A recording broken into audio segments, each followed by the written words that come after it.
আজকে আমি যে ক্লারিফিকেশনে দেব হয়তো সেটা অনেকের কাছে খুব বড় বিষয় নয়, কারণ আমার খুব বড় সাবস্ক্রাইবার বেস নাই। অ্যারাউন্ড 3000 সাবস্ক্রাইবার আছে, কিন্তু যারা আমার চ্যানেলে সাবস্ক্রাইব করেছেন তাদের প্রত্যেকের কাছে আমি কৃতজ্ঞ। সেই কারণে আমি মনে করি যে আমার এই ক্লারিফিকেশনটা থাকা দরকার এবং আমি সেজন্যই দিচ্ছি। আমি মূলত ইউটিউবিংটা শুরু করি হচ্ছে জুন মাস থেকে। সো তখন আসলে করোনা পরিস্থিতির কারণে হোম বেস অফিস চলছিল। সো হঠাৎ করেই মনে হলো যে একটা ইউটিউব চ্যানেল এক্সপেরিমেন্ট করতে, তো সেটা আমি শুরু করেছিলাম। আমি কন্টেন্ট বাছাই করেছিলাম জব সার্কুলার নিয়ে, কারণ যেহেতু ওই সময় জব নিয়ে অনেকেই জব হারিয়েছেন কিংবা নতুন জব খুঁজছেন, তো ওই পরিস্থিতির উপর বেস করে আমি জব সার্কুলার নিয়ে কাজ শুরু করেছিলাম। সো উইদিন 3 মান্থস আমি বেশ অনেকগুলো কন্টেন্ট আপলোড করেছিলাম, 100+, 110 প্রবলি, এবং মোটামুটি রেগুলারভাবে আমি কন্টেন্ট আপলোড করতাম, যেহেতু বাসা থেকে কাজ করতাম, সো একটু সময় আমার হাতে থাকতো।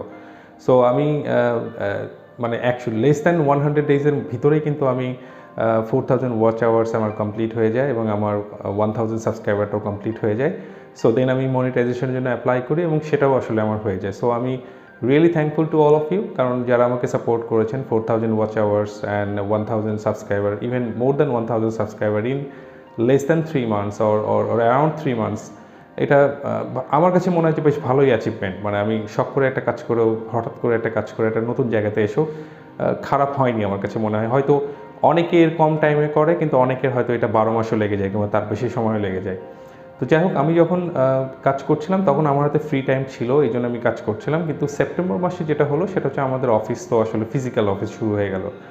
সো আমি অফিসে আসা শুরু করার কারণে দেখা যাচ্ছে যে আমি রেগুলার কন্টেন্ট জব সার্কুলারগুলো নিয়ে আমি আপডেট দিতে পারছিলাম না। এখন আমি যদি সার্কুলার নিয়ে কাজ করি, তাহলে রেগুলার যে সার্কুলারগুলো বের হচ্ছে সেই সার্কুলারগুলো আমাকে দেখতে হবে কিংবা সেটা নিয়ে আমাকে ভিডিও তৈরি করতে হবে এবং সেগুলো রেগুলারলি পোস্ট করতে হবে। আদারওয়াইজ কিন্তু আসলে একটা সার্কুলার রিলেটেড কোনো ইউটিউব চ্যানেল যদি রেগুলার জব সার্কুলার নিয়ে যদি ভিডিওস তৈরি না করে, তাহলে কিন্তু সেটার আলটিমেটলি নো ইউজ হয়ে যায়। সো একটা সময় দেখা যাচ্ছে যে আমি অলমোস্ট 1.5-2 মাস আমি খুব কম কাজ করতে পেরেছি, কম সময় পেয়েছি ফিজিক্যাল অফিসের কারণে। আর অনেক দিন পরে ফিজিক্যাল অফিস শুরু হওয়ার কারণে কাজের প্রেশারটাও বেশি ছিল এবং সেখানে ইনভলভমেন্টটাও অনেক বেশি ছিল এবং রিবিল্ডিংয়ের অনেক বিষয় চলে আসে আর কি অনেক দিন পরে আসার পরে। সো এনিওয়ে, সব কিছু মিলায় একটু রাশ টাইম যাচ্ছিলো, আমি দিতে পারিনি। সো আমি তখন চিন্তা করলাম যে আসলে আমি যেহেতু রেগুলার জব সার্কুলার দিতে পারছি না, কিংবা ইভেন এইভাবে আমার যে স্কেডিউল যেটা আর কি, সেই অনুযায়ী যদি আমি একটু ডিগ ডাউন করি কিংবা ভালো মতো চিন্তা করি, তাহলে আসলে রেগুলার জব নিয়ে সার্কুলার পোস্ট করাটা আমার জন্য আসলে একটু ডিফিকাল্ট। কারণ আমার অবশ্যই প্রায়োরিটি দিতে হবে আমার জবকে, কারণ সেটাই আমার জন্য ব্রেড অ্যান্ড বাটার।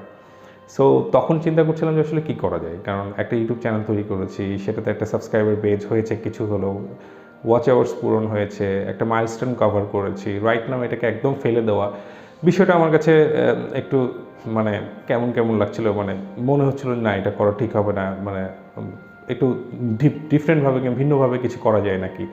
সো তখন আমার কাছে মনে হলো যে আমি এভারগ্রিন কন্টেন্ট তৈরি করতে পারি, কারণ এভারগ্রিন কন্টেন্ট যখন আপনি তৈরি করবেন তখন কিন্তু আপনার বেসিক্যালি রেগুলার যদি আপনি ডেইলি একাধিক পোস্ট করতেই হবে এবং ডেইলি তৈরি করতে হবে, এটা কিন্তু বাধ্যবাধকতা থাকছে না। এবং আজকে যদি আমি তৈরি করি, সেটা আসলে 1 বছর 2 বছর 5 বছর পরেও কিন্তু সেটার ভ্যালু থাকবে। এটা হচ্ছে এভারগ্রিন কন্টেন্টের সুবিধা। তো সেই ক্ষেত্রে আমি তখন চিন্তা করলাম যে তাহলে আমি এভারগ্রিন কন্টেন্টে যাই এবং আমি হচ্ছে এই সার্কুলার রিলেটেড যে ভিডিওসগুলো তৈরি করছিলাম সেটা থেকে আসলে স্থগিত করি কিংবা সেটা থেকে সরে যায়। আসলে আমার ব্যক্তিগত এই বর্তমান সিচুয়েশন কিংবা ফিউচারও আসলে এরকমই থাকবে সেটা ভেবেই আর কি। সো আমি আপনারা যারা আমার সাথে এতদিন ধরে আছেন, আমাকে সাপোর্ট করেছেন, আমাকে আমার ভিডিওসগুলো দেখেছেন, আমাকে সাবস্ক্রাইব করেছেন, তাদের কাছে আমি অত্যন্ত দুঃখিত যে আপনারা আসলে আমার কাছে এসেছেনই রেগুলার জব সার্কুলার পাওয়ার জন্য। বাট আসলে বর্তমান সিচুয়েশনের কারণে আমাকে এটা চিন্তাটা আমার কিংবা প্ল্যানটা চেঞ্জ করতে আমি বাধ্য হয়েছি। সো আমি এখন এভারগ্রিন কন্টেন্ট নিয়ে কাজ করবো এবং এবার চুজ করেছি টেকনোলজি অ্যান্ড সায়েন্স নিয়ে। কারণ যেহেতু আমার ব্যাকগ্রাউন্ড টেকনোলজি, আমি কাজ করি, জব করি, কিংবা আমার একটা কাজই হচ্ছে একটা টেকনোলজি বেসড আর কি। সো আমি এটা নিয়েই কাজ করবো আর কি। সো এখানে কাজ করার পরে আপনাদের সাথে আসলে বেসিক্যালি এই রিলেটেড ভিডিওসগুলো এখন রেগুলারলি আপলোড করবো আর কি। সো আমি আশা করছি আপনারা বিষয়টি বুঝবেন এবং আমার সাথেই থাকবেন, এবং আমি যে ভিডিওসগুলো তৈরি করবো টেকনোলজি রিলেটেড, সেগুলো আপনাদের কাজে লাগবে ইনশাল্লাহ। সো আপনারা ভালো থাকবেন। আমি রাজীব হাসান, আর যেখানে বিদায় নিচ্ছি, আল্লাহ হাফেজ।